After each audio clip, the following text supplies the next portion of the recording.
오늘은 사랑하고 기도하고 문안하라 하는 그런 제언하에서 은혜를 나누고자 합니다.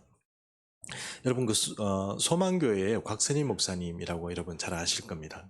곽선임 목사님의 이야기인데요. 그분이 여러분 옛날에 그 아버지가 이제 이렇게 북한에서 그 고향이지 않습니까? 이제 아버지가 옛날에 우리가 왜 공개 재판이라고 그 북한에서 이렇게 그 뭐 시장이나 이런데 사람들을 모아놓고 이렇게 뭐 지주나 아니면 어떤 재판 받을 사람들을 세워놓고 그 자리에서 즉결 심판하는 그 공개 재판이나 그런 게 많이 있지 않습니까? 인민 재판이라고도 하고 뭐 그런 것들이 많이 자행되었지 않습니까? 그러다 보니까 지금도 뭐 북한에서는 그런 일들이 뭐 이렇게 일어난다고 하는데 과거에 이제 이 곽선임 목사님의 아버지가 그렇게 공개 처형을 당했다고 합니다. 근데 거기에 여러분 아시다시피 그게 얼마나 잔인하냐면 식구들 바로 앞에서 그걸 이제 이렇게 시행을 하거든요. 이 공산당이 뭐 아주 뭐 악독하다고 봐야 되겠죠. 그렇게 아버지를 자식들과 이제 아내가 보는 앞에서 아버지를 이제 공개 처형하는 거죠. 그 이제 그런 것들이 이제 이 곽선희 목사님 마음에 남아 있지 않겠습니까? 그래서 이제 이 곽선희 목사님이 이제 남한에 이렇게 이제 우리 대한민국에 와서 이제 공부를 하면서 여러 이제 목사가 되고 이렇게 하는 과정 가운데 여러분 아시는 우리 국군 국군이 이제 우리 국군을 키워내는 연모대라고 하는 교회가 있습니다. 그 연무대 교회가 지금 크게 이렇게 만들어지고 여러분 혹시 한 번씩 유튜브나 이런 데 통해서 우리 그 군인들이 일반 군인들이 막 연무대 교회에 모여가지고 뭐 어두운 밤에 깜깜 밤에 이렇게 막 하는 거 봤지 않습니까? 그 교회가 연무대 교회거든요. 그리고 연무대 교회 엄청 크게 이렇게 막 짓고 이렇게 하는데 이 박선임 목사님이 나서고 이제 국방이나 이런 어떤 문제에 이렇게 나서서 이렇게 열심히 해주신 분입니다. 아마 뭐 우리 뭐 북한에서 살았던 분들이 피난 올 때는 다 그냥 자연이 있고 그렇지 않겠습니까? 다 피해를 받고 이렇게 고통 가운데 살다가 이렇게 오셨으니까 그런 마음들이 아마 남한에 와서 그런 것들을 이제 보복이라는 표현이 좀 너무 심한지 모르겠습니다만 그런 마음 상처만 입은 마음들이 다 이렇게 있다는 것입니다. 그런데 아이러니하게도 북한에 이 남한에 있는 우리 목사님들 중에 가장 이 북한 선교를 이렇게 열심히 했던 분이 누구냐면 곽선희 목사님입니다. 곽선희 목사님이에요. 그러다 보니까 북한에 엄청난 어떤 그 자금을 모아서 항상 이렇게 이 북쪽에다가 이렇게 이사를 하고 뭐 이런 고아원이나 병원이나 이런 짓는데 여러 가지 일조를 했던 분이 이 곽선희 목사님입니다.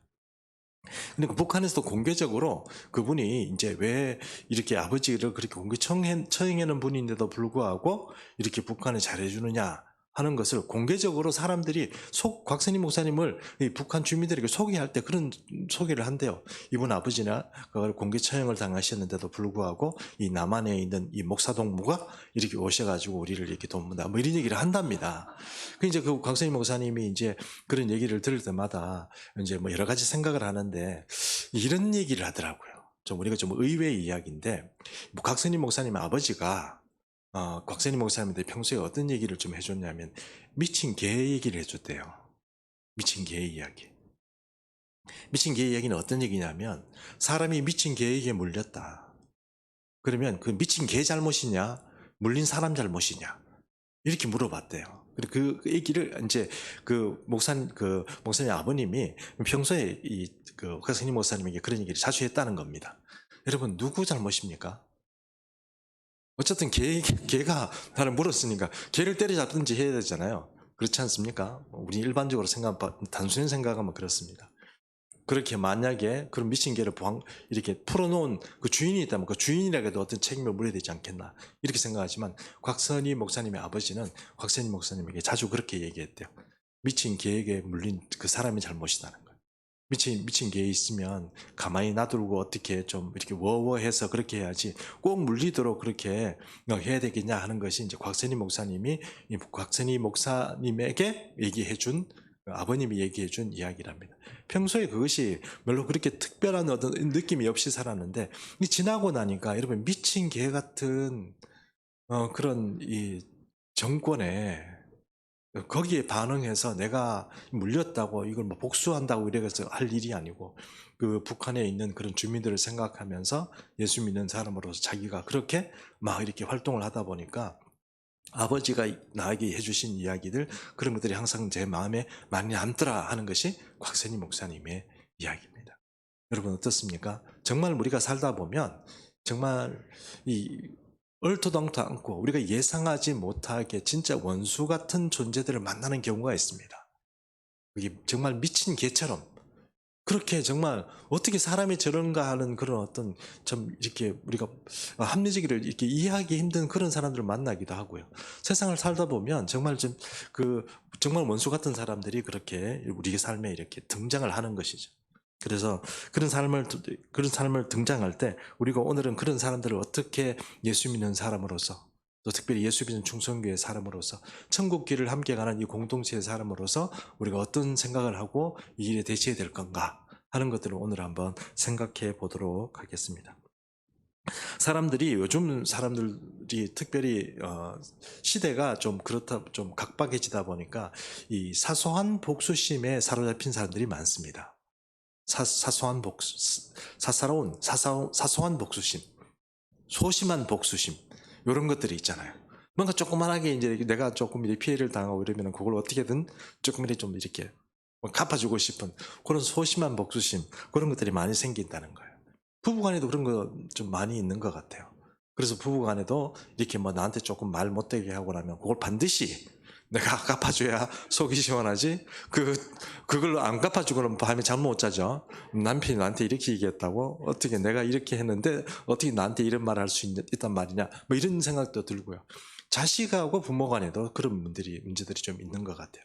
자식들이 섭섭하게 뭐 부모를 좀 무시한 말을 하게 되면 부모가 내가 저걸 어떻게 키웠는데 뭐 그런 생각이 할 수도 있고, 하여튼 여러 가지 어떤 인간관계 가운데서 이 소심하게 사사롭게 생기는 이런 여러 가지 어떤 복수심 같은 것들이 우리 속엔 다 존재한다는 거죠. 이 남녀 간에도 마찬가지로 남녀 간에 친하게 잘 지내다가도 어떻습니까? 이 헤어지게 되면 어떻게 해요?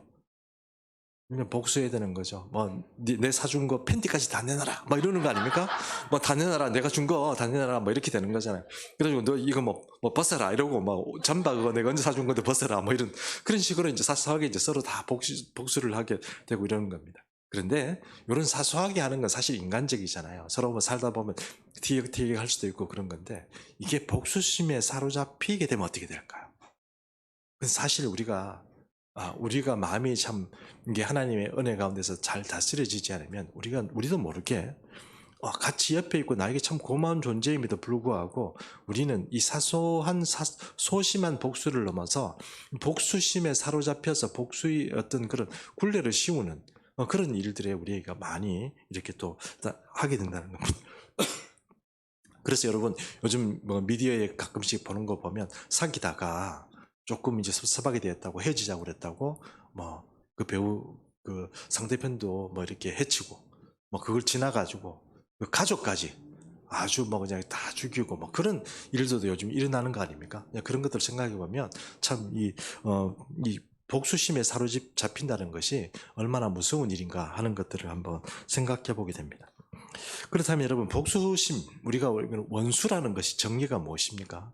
근데 가만히 생각해 보면 크게 원수라고 생각하면 우리나라 대한민국이다라면 주적 북한이다 뭐 이렇게 얘기할 수도 있지만, 우리가 뭐 꼭 지금 크게 뭐 생각해 볼 일은 아니고, 우리가 예수 믿는 이 일상생활을 통해서 우리에게 어떤 원수들이 등장합니까? 그 원수들은 아마 나한테 말 못듣게 하는 사람, 혹은 나한테 손해를 끼치는 사람, 또 혹은 나의 앞길을 막는 사람, 뭐 이런 사람들 아닌가 이렇게 생각해 봅니다. 그런 생각이 들어요. 여러분 그렇죠? 내가 꼭 뭐 하다못해 우리가 운전하다가도 갑자기 끼어들고 이러면 어떡해요? 저것이 나의 앞길을 막다니 이래가지고 분노하게 되는 거 아닙니까? 그래서 예수 믿음에도 불구하고 우리 서로 어떻게 해요?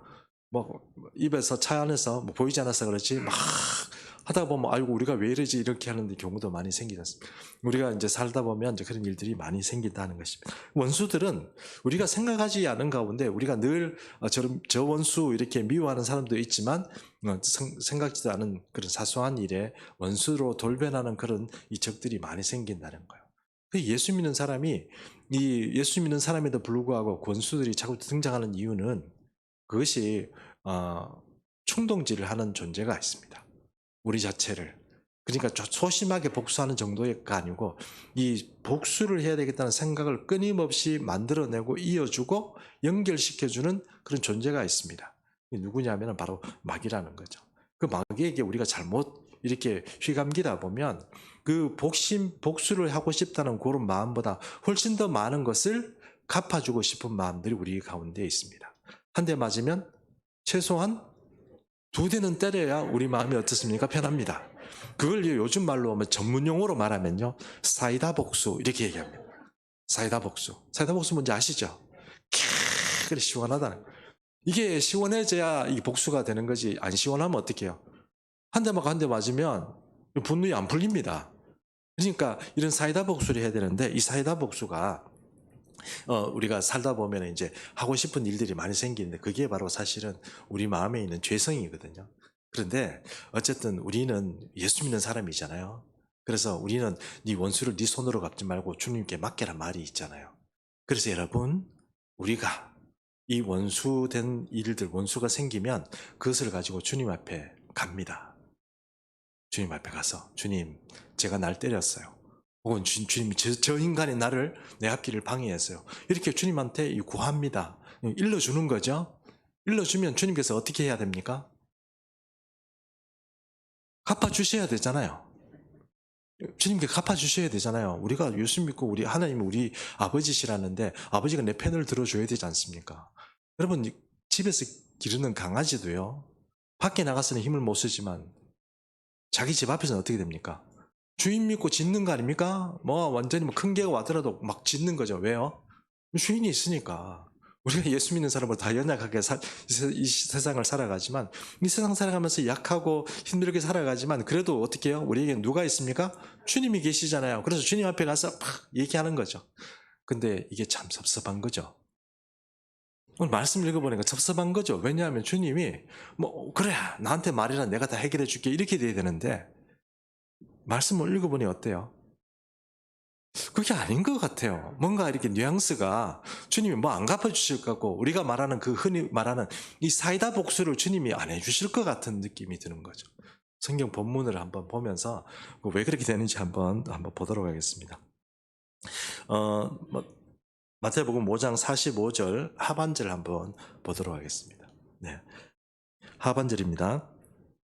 이는, 여기서부터 읽겠습니다. 이는 하나님이 그 해를 악인과 선인에게 비추시며 비를 의로운 자와 불의한 자에게 내려주심이라. 이 말이 무슨 말입니까? 똑같이 취급하겠다 이 말씀이잖아요. 아니 내가 지금 주님 앞에 내 편이라고 생각하고, 아버지 얘가 날 때렸어요, 갚아주세요, 한 대 더 때려주세요 이렇게 해서 주님 앞에 가서 말씀을 드렸더니 어떻게 해요? 야, 해를 똑같은 악인이나 선인에게 비춰주고 비를 내려도 똑같이 주는데 근데 안 갚아주겠다는 뜻이잖아요. 그럼 이게 서로 주님과 저하고 우리와 이 소통이 돼요, 안 돼요? 생각해 보세요. 우리가 딱 가져가서 주님, 우리가 기도하면 주님께서 들어주신다고 그랬는데 이런 복수심에 불탄 마음으로 이 사이다 복수를 해주셔야 되는데 주님이 안 해주신다는 거예요. 이게 그 말씀이잖아요. 그렇잖아요? 그럼 이 섭섭한 거죠. 여러분, 제가 이 말씀을 준비를 하다가 여러분 그 소통 전문가 김창욱 교수라고 혹시 아세요? 김창욱 교수님 너무 웃기고 너무 참 지혜롭잖아요. 근데 그 말씀 보니까 이런 얘기가 딱 이렇게 생각이 나더라고요. 예전에 본 건데 정확하진 않지만 이런 뉘앙스의 이야기입니다. 어떤 이야기냐면 이 김창욱 교수가 이제 그 부부간의 이야기를 얘기하는데, 이 부인이 회사에서 혹은 인간관계에서 좀 어려움을 겪는다는 거예요. 남편한테 얘기를 한 거죠. 남편한테 얘기를 하니까 남편이 어떻게 보냐, 내가 우리 부서에 어떤 누구누구 때문에 죽겠어, 힘들어, 그 나를 괴롭히고 어떤 말을 하고 나한테 못된 말을 하고 이렇게 얘기를 했어요. 그러니까 뭐라고 그럽니까? 남편이 네, 너 그럴 줄 알았어. 그렇죠? 그럴 줄 알았어. 당신 알지? 내가 상당히 객관적이란 거. 그런 얘기 하는 거죠. 내가 객관적이란 거. 당신 그렇게 살면 안 돼. 당신이 고쳐야 돼. 이런 얘기를 한다는 거 아닙니까? 그렇게 되면 어떻게 돼요? 심정 상하는 거죠. 부인이 어떻게 해요? 당신이 내 편을 들어줘야지. 어떻게? 당신이 객관적으로 이렇다 이런 식으로 얘기하면 어떻게 해요? 소통 안 하자는 얘기잖아요. 여러분, 사실보다 더 중요한 게 뭐예요? 부부간에? 인간관계에서 소통이래요. 소통이 안 되는 사실은 필요 없다는 거예요. 사실이라는 그 자체가 어떤 객관적이라는 그 사실 자체가 또 우리에게 어떤 주는 어떤 그런 것도 있지만 사실은 그런 것들보다는 더 중요한 게 소통이라는 거예요. 그래서 김창훈 교수는 어떻게 해요? 먼저 편부터 들어줘라. 그렇게 부인이 말하는 대로 편 들어줘라. 막 이렇게 얘기하는 거 아닙니까? 그러면 여러분, 아까 우리가 했던 얘기가 똑같은 거죠. 주님이 정말 우리 편이라 그러면 우리가 이렇게 힘들고 어렵게 예수 믿는다고 해서 예수 믿으면서 세상을 살면서 손해보는 것도 있잖아요. 손이 없습니까? 저는 예수 믿는다고 해서 손해보는 거 있던데요. 막 휴지 버리는 것도 그렇고 뭐 하여튼 모든 주변에 보면 뭔가 아니 예수 믿는 사람이 이러면 안 되지 하는 그런 마음으로 사는 게 있잖아요. 사람들이 함부로 살아도 우리는 그렇게 살지 못하는 부분들이 있잖아요. 그런 부분이 있으면서 살면은 최소한 우리의 이 고달픔과 괴로움들을 주님이 보상해 줘야지. 안 해주시고 해도 똑같이 주고 뭐 비도 똑같이 주겠다 이렇게 얘기하면 그 소통하자는 얘기가 안 하자는 얘기야. 안 하자는 얘기죠. 그 주님이 이게 지금 저보고 기도를 하라는 말이야. 그럼 지금 제가 와서 주님 앞에 왜 이렇게 떠들겠어요? 이렇게 얘기를 할 수밖에 없는 거죠. 참 그렇죠? 네, 그런 말씀 이제 그런 어떤 이야기가 이제 되는 게 아닌가 하는 것입니다. 그런데 게다가 그것만 하면 좋겠는데 그것만 하면 좋겠어요. 그러니까 뭐 그 주님이 어떤 그 정도만 이렇게 뭐 내가 그래도 이렇게 하겠다 이렇게 그 정도만 하시면 좋은데 이게 조금 더 심각한 상황이 있는데 그게 뭐냐면 바로 오늘 우리 기도 제목처럼 우리 설교의 제목처럼 더 기가 막힌 말씀이 있죠. 그게 뭐냐면은 마태복음 55장 44절입니다. 한번 같이 한번 읽어보도록 하겠습니다. 시작. 나는 너희에게 이르노니 너희 원수를 사랑하며 너희를 박해하는 자를 위하여 기도하라. 이건 정말 힘들지 않겠어요? 나도 지금 억울해서 주님 앞에 나오는데 그 사람을 보고 어떻게 하라고요? 사랑하래요. 이 사람. 안 되죠. 그렇게 사랑이 어떻게 되겠어요? 그게 힘들죠. 게다가 더 기가 막힌 그 뒤에 나오는 이야기인데 기도해 주라 이 말이거든요. 기도해 주라. 기도해 주란 말은 여러분 그냥 단순히 그 사람을 위해서 주님 뭐 그런 기도라는 게 이 말은 축복해 주란 말이에요. 기도해 주란 말은 축복해 주란 말이에요. 그렇죠? 그 사람의 삶을 축복해 주라는 거예요. 기도해 줘. 이 정말 힘든 말이죠. 이거는 정말 우리가 도저히 감당할 수 없는 겁니다.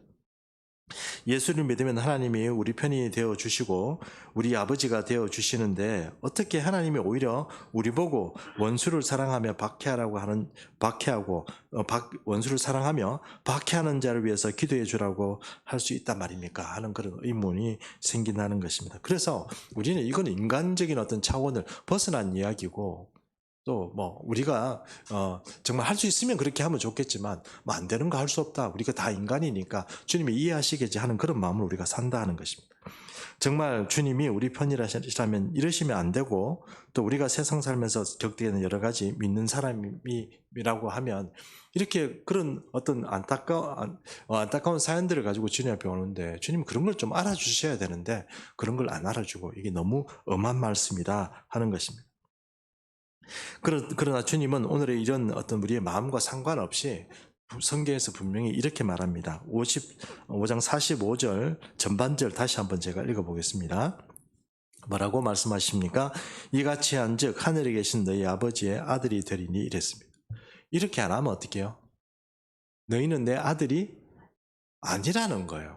이게 참 기가 막힌 노릇이죠. 우리가 예수 믿으면서 당연히 하나님 우리 편이고 우리는 다 하나님의 자녀인 줄 아는데 이렇게 안 살면 하나님의 자녀가 아니라고 분명히 예수님은 산상수훈을 통해서 제 아들에게 선포를 해버리는 거예요.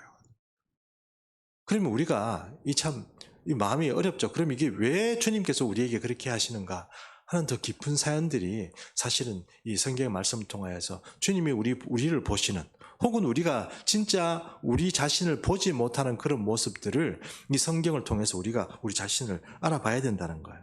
그래서 그런 말씀들을 한번 생각해 보면 너희가 내 자녀라고 말하면서 내가 말하는 대로 하지 않으면 하나님의 아들이 되지 못한다고 지금 주님께서 말씀하신 것입니다. 섭섭하지만 우리가 사이다 복수를 하나님께 기대하지만 오히려 하나님은 우리가 기대하지 않는 말씀을 우리에게 들려주십니다.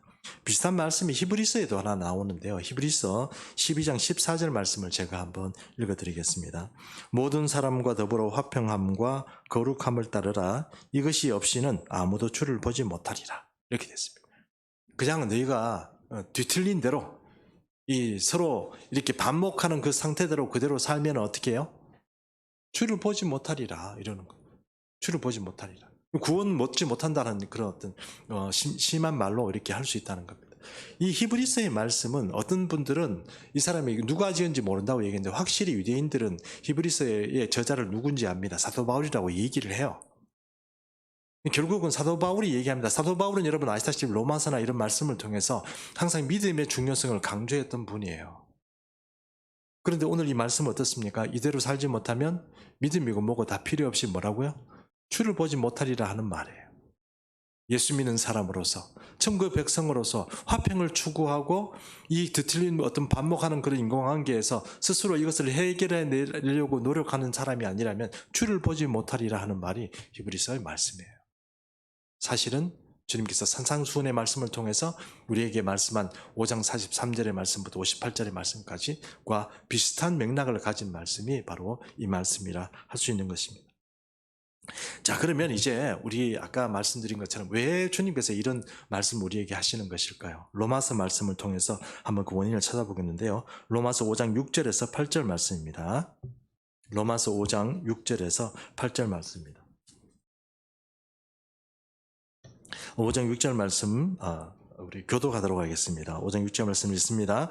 우리가 아직 연약할 때에 기약대로 그리스도께서 경건하지 않은 자를 위하여 죽으셨도다.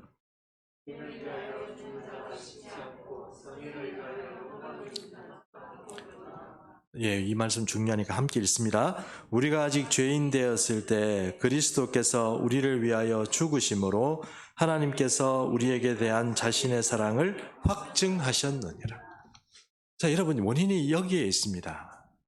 우리 원인이 주님 보실 때는 누가 죄인이고 누가 원수예요?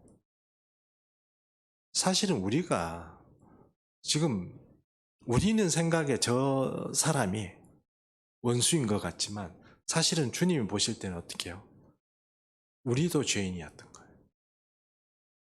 여러분, 예수 믿는다고 해서 과거에 예수를 믿음으로 인해서 우리가 예전에 지었던 모든 과거의 죄들이 주님 앞에 고백했을 때 그 일들이 해결이 됩니다. 그리스도의 보혈의 은혜로 그렇게 되는 것입니다. 주님의 공로로 그렇게 되는 것입니다. 그런데 사실 실상 우리가 예수를 믿음으로 해서 우리가 완벽한 인간이 됩니까? 죄를 전혀 짓지 않은 그런 어떤 거룩한 완전한 어떤 천사 같은 그런 존재가 됩니까? 사실은 그것은 아닙니다. 과거에도 죄를 지었고 현재도 우리 마음속에 온갖 일어나는 그런 어떤 죄를 짓고 있고 또 앞으로는 참 안타까운 일이지만 우리는 미래에도 죄를 짓게 될 것입니다. 우리는 처음부터 죄인이었고 지금도 죄인이고 앞으로도 죄인입니다. 근데 이 죄인을 위해서 주님께서 그렇게 돌아가셨는데 그 죄인, 원수된 이런 죄인의 모습을 보고 우리가 용서하셨는데 우리는 그 원인이 같은 죄인인 다른 사람에게는 죄가 있고 나는 깨끗하다고 생각하는 그 생각 자체가 잘못됐다는 거예요. 그래서 주님 앞에 갔을 때 주님 얘 좀 어떻게 해주세요. 이것 좀 어떻게 해주세요. 이렇게 얘기했을 때 하나님의 입장에서는 어떻게 해요? 너도 그런 사람이고 너도 그렇게 살고 있는데 내가 그것을 꼭 해는 나한테는 해를 비출 때 이 사람은 어둠을 주고 이 사람이 물이 필요할 때는 너는 물을 주지만 이 사람은 비를 안 주고 이렇게 하는 게 아니고 어떻게 해요? 사실은 모두에게 해를 주시고 비를 주시는 것이죠. 주님의 말씀은 바로 그것이라는 것입니다. 우리가 구원을 받았다는 것은 우리가 과거에 있는 죄뿐만 아니고 미래의 모든 죄를 다 사함을 받았다는 것이지만 그렇다고 해서 내가 완전한 사람이 되진다는 것은 아닙니다. 지금 완벽한 사람이 되어서 진짜로 내가 나의 공로가 있어서 하나님께 인정받고 하나님께 구원받는 게 아닌데 나는 착각을 하는 거예요. 난 내가 잘해서 내가 이렇게 헌신하고 충성해서 하나님은 나를 내 편으로 생각하고 쟤는 그렇지 않으니까 쟤한테는 내가 어떤 그 원하는 대로 주님께서 사이다 복수를 해줘야 되는 거고 그렇게 생각하지만 주님 보실 때는 여전히 죄를 짓고 있고 앞으로도 죄를 지을 가망성이 있고 그런 삶을 볼 때 우리는 주님은 어떤 생각을 하십니까? 너도 그런데 내가 내 입장에서는 그럴 수밖에 없는 거예요. 주님이 보시는 입장에서.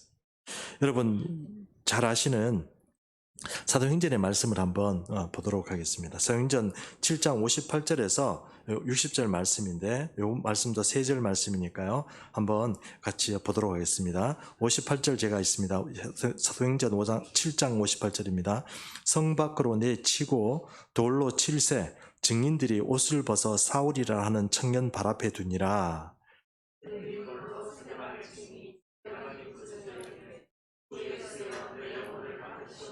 함께 읽습니다.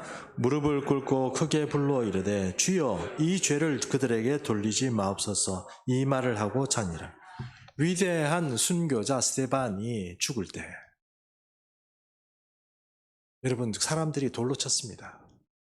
성 밖으로 예루살렘 성 밖으로 끌어내가지고 돌로 막 죽이는 거예요. 죽이는데 여러분 아시다시피 스데반이 눈을 들어보니까 주님의 보호자가 보이고 천사들이 보이고 그렇게 하잖아요. 그래서 이제 죽을 때 이제 순교하게 되는데 보라 주님이 이렇게 보인다 이렇게 얘기하니까 저 미쳤다고 그러면서 사람들이 더 돌을 던져서 이제 스데반을 죽이게 됩니다. 그때 스데반이 예수님처럼 그렇게 주님 이 죄를 저들에게 돌리지 마옵소서 하고 이게 죽었습니다. 근데 여러분 그 돌로 쳐 죽이는 원수 중에 가장 핵심적인 우두머리가 누굽니까? 사도 바울이었습니다. 사도 바울. 그 순교자인 스데반이 죽을 때 사람들이 옷을 이렇게 옷을 벗고 이래가지고 가장 믿을만하고 가장 우두머리가 된 누구에게요? 바울에게 바울 앞에 옷을 벗어 두었습니다. 참 아이러니하죠. 극과 극을 달리는 것이죠. 하나는 예수 믿는 사람을 죽이려고 그렇게 애를 쓰는 한 사람과 예수를 믿는 것 때문에 죽어가는 그 최초의 순교자 스데반이 이렇게 서로 두 시간에 양립해 있으면서 서로 극과 극에 서 있는 것이죠. 그런데 스데반의 이야기를 들어보십시오. 이 죄를 저들에게 돌리지 마옵소서. 그렇게 하는 것. 여러분 그렇게 해서 사도 바울이라는 사람이 바로 여러분 자기가 자기 자신을 표현할 때 뭐라고 얘기했습니까? 나는 죄인 중에 괴수라고 자기 얘기를 하는 거 아닙니까? 그게 그냥 나오는 얘기겠습니까? 죄인 중에 괴수죠. 괴수 중에 괴수입니다. 그러니까 그 스데반을 죽였던 그런 사람들 가운데 하나였고 많은 초대교회 그리스도인들을 잡아 죽이고 이렇게 옥에 가두었던 사람이 바로 사도 바울입니다. 그런 사람이 바로 용서받고 새로운 사람을 살게 되었다 하는 것입니다. 여러분 가만히 보면 주기도문에도 이런 말씀이 있습니다. 주님이 우리에게 가시는 말씀이죠. 주기도문 중에 이런 말씀이 있죠. 우리 죄를 사해 주십시오 하고 기도할 때 우리에게 잘못한 사람을 용서해 준 것 같이 우리 죄를 사하여 주옵시고 이런 말씀이 있잖아요. 이 주님이 우리에게 가르쳐 주신 기도거든요. 나는 용서하지 않고 나는 용납하지 않고 나는 받아들이지 않으면서 주님은 나를 용서해 주소서. 이게 말이 안 되는 거예요. 왜요? 우리 처음부터 우리가 죄인이었기 때문에 그래요. 이게 내가 죄인인 걸 깨닫지 못하는 사람은 끊임없이 남을 헐뜯고 내게 못하는 사람, 내 앞길 막는 사람만 보이는 거예요. 정말 죄인이 나 자신이었고 나를 사랑해서 주님이 십자가에 못 박혀 돌아가시고 나를 건졌다는 건 몰라요. 우리 공로로 인해서 예수 믿는 게 절대로 아닙니다. 주님은 우리에게 원래 죄인 되었을 때부터 우리를 사랑하셨던 분이죠.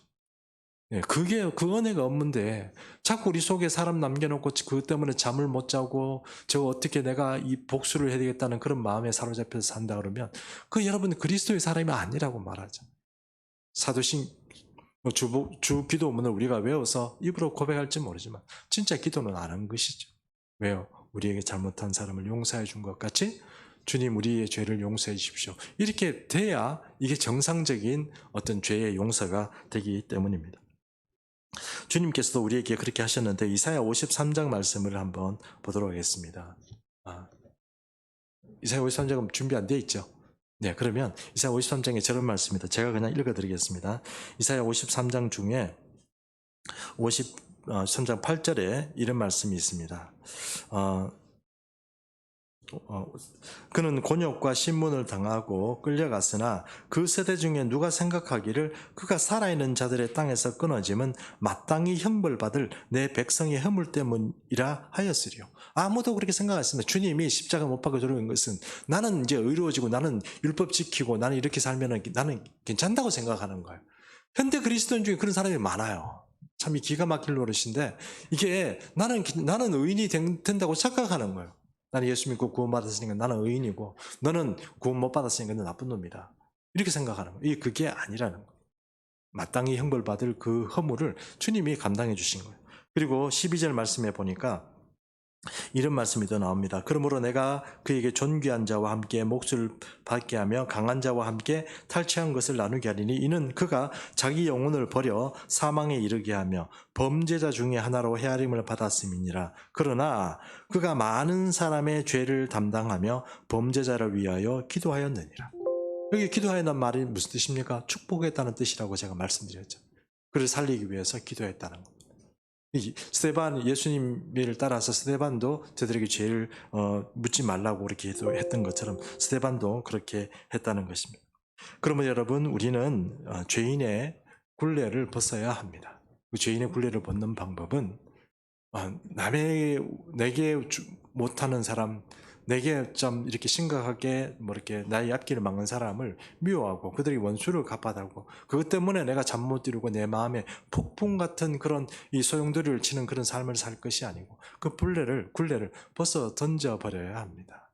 그것이 주님께서 진짜 우리에게 말씀하시는 그런 은혜예요. 원수를 왜 갚지 말아야 됩니까? 우리 자신이 죄인이기 때문에 그 원수를 우리에게 갚는다고 그러면 우리도 방법이 없는 거예요. 그러니 여러분, 우리가 진짜 자유하고 이 원수 갚는 일에서 진짜 자유하고 싶으면 우리가 용서를 하고 원수를 우리가 갚겠다는 생각보다는 우리 스스로를 그 사람들을 위해서 축복하고 기도하는 것보다 중요한 게 없다 하는 것입니다. 그리고 마지막에 말씀으로 이제 보면 5장 47절 말씀 한번 보겠습니다. 또 너희가 너희 형제에게만 무난하면 남보다 더하는 것이 무엇이냐? 이방인들도 이같이 아니하느냐? 하는 말씀입니다. 여러분, 이제 거의 설교가 끝나가니까 저를 한번 주목해 보십시오. 앞에 말씀, 기도해주고, 그 다음에 사랑해주라 이 말씀 어쨌든 간에 좋아요. 좋습니다. 그렇게 이렇게 열심히 노력을 했어요. 그래 좋아. 내가 당신 용서했어. 이 정도까지 수준 왔어요. 그 정도 수준까지 왔어요. 그리고 나서 그럼 저는 이제 옛날에 사람들에게 너무 상처가 많고 힘들어하는 분들에게 뭐라고 얘기했냐면 그러면 그 사람 보지 마세요 앞으로. 괜히 봐가지고 서로 힘들고 어려울 텐데 뭐라고 보십니까? 그러면 그 사람 좀 피해가고 당신이 그렇게 하면 좀 마음의 위로는 안 되겠어요. 마음이 그 사람 봤는데 갑자기 소용돌이 치는 이 복수심과 사이다처럼 스파클링처럼 올라오는 이 복수심들이 막 쫙 하고 올라올 때 감당이 안 되면 어떡합니까? 이제 차라리 안 보는 게 안 낫겠어요. 눈이 안 보이면 마음도 멀어진다고 그런 말도 있는데 괜찮지 않겠어요? 저는 그렇게 생각을 했거든요. 근데 주님은 정말 너무하세요. 뭐라고 얘기합니까? 무난하라고 그러잖아요. 안 보면 시원하고 안 보면 되는데 꼭 찾아가서 어떻게 해요? 이거 정말 힘들어요. 무난해. 여러분 좀 솔직히 말해보세요. 여러분 세상 살다 원수 없습니까? 한 명밖에 없어요. 우리 교인 중. 세상에. 우리 교인 중에 원수가 한 명밖에. 야, 정말 대단한 우리 교인들입니다. 원수가 있죠. 그런데 원수를 사랑하고 어떻게 용납하고 용서할 수는 있어요. 근데 그를 끊임없이 무난하고 찾아가서 그를 돕는다는 건 그거는 좀 불가능한 문제예요. 우리 인간으로서는 말입니다. 그게 가능해요? 안 보면 그만 저게 나를 욕했어. 좋아 욕할 수도 있지 사람 살다 보면 그럴 수도 있지. 나한테만 다 좋게 할 수는 없잖아. 세상 내 마음에 다 들 수는 없잖아. 인간관계 그런 거니까 좋아. 그럼 나는 용납하겠어. 그러나 분명히 이제 난 결심해서 저 인간 안 본다. 이거잖아요. 그거잖아요. 저 인간 안 본다 이거잖아요. 근데 주님은 정말 너무하세요. 무난하라는 거예요. 정말 무난을 하라니. 인사하고 그를 돌보라는 거잖아요. 어떻게 형편이 처지가 괜찮은지 돌보라는 거잖아요. 이건 정말 너무 어렵지 않겠냐 하는 거. 그래서 저는 사람들에게는 옛날에는 그렇게 가르쳤는데 이 말씀 보면 저는 회개했습니다. 좀 회개했습니다. 아, 이거 이러면 안 되는구나. 그렇다는 거예요. 자, 모든 말씀을 이제 정리하려고 합니다. 더 이상 얘기하는 건 이제 여러분들이 다 공감하시리라 생각하고, 다 어려운 처지고 더 공감하기 힘든 이야기인데, 그럼에도 불구하고 우리가 그렇게 해야 되는구나 하는 그런 결심들이 여러분이 생겼으리라고 생각합니다. 그래서 여러분, 제가 아주 못된 말로 하고 마지막으로 여러분 이 말씀을 여러분에게 꼭 한번 해보고 싶은 말이 있어요. 이모 목사가 못됐구나 하든 말해도 상관없는 그런 얘기입니다. 여러분 진짜로 피해자입니까? 인생 살다가 남에게 가해한 적 없습니까? 남의 눈에 눈물 나게 한 적 없습니까? 진짜로? 그래서 아직도 여러분 그 복수심에, 사이다 복수심에 여러분의 그 마음이 그렇게 막 동요가 되고 막 원수를 갚아야 되고 좀 못되게 하는 거 어떻게 내가 갚아야지, 그런 마음에 휩싸입니까? 나는 진짜 그런 가해자가 아니었습니까? 진짜로 여러분 삶을 한번 돌아보십시오. 내가 피해를 끼친 사람은 없습니까? 나는 항상 인생 살면서 피해자였습니까? 그러면 주님 앞에 가서 이제 여러분 우리가 우리 자신을 한번 돌아보고, 이 죄인을 용서한다는 것이 사실은 나를 용서하는 거예요. 남을 용서하는 게 아니고 나를 용서하는 거예요. 이제 그만 그 죄의 굴레 복수심에서 벗어나야 됩니다. 용납하고 서로 인정해주고 사랑하고 또 기도해주고 또 무난하는 이 말에 여러분, 우리가 너무 힘들 수도 있겠지만 나를 생각하고 나 자신을, 나에도 가해졌다는 걸 생각을 하고 그렇게 살지 말고, 오늘 우리가 제목의 말씀, 우리가 이 성경의 말씀처럼 그 원수를 사랑하고 또 그를 위해서 기도해주고 무난해주는 이 일을, 이 세 가지 일을 여러분 꼭 놓치지 말고 하나님에게 인정받고 주님의 아들로, 그래 네가 참 잘했고 네가 내 아들이다, 이런 인정받는 그런 삶을 꼭 사시기를 축복합니다. 이제 일어나셔서 한 가지 찬송, 우리 찬양 한번 부르고 이제 예배를 마치도록 하겠습니다.